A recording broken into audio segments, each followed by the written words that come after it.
don't worry. Any mistake is an income, is a wonderful revenue for you.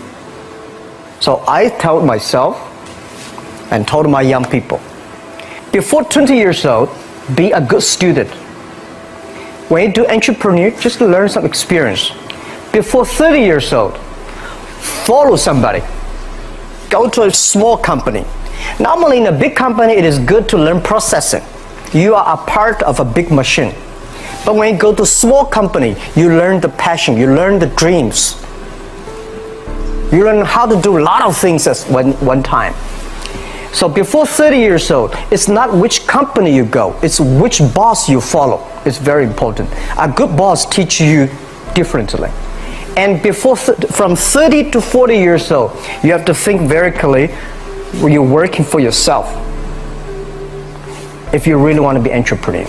When you're 40 to 50 years old, you have to do all the things that you are good at. Don't try to jump into the new area. It's too late. You may be successful, but the rate of dying is too big.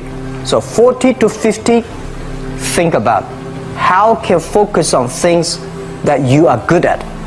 But when you are 50 to 60 years old, work for the young people. Because young people can do better than you. So rely on them, invest on them, making sure they're good. So when you are over 60 years old, spend time for yourself. On the beach, sunshine, right? It's too late for you to change normally. But this is my advice to the young people. 25 years old, make enough mistakes. Don't worry. You fall, you stand up. You fall, you stand up. Enjoy it. I mean, 25 years old, enjoy the show, enjoy the show.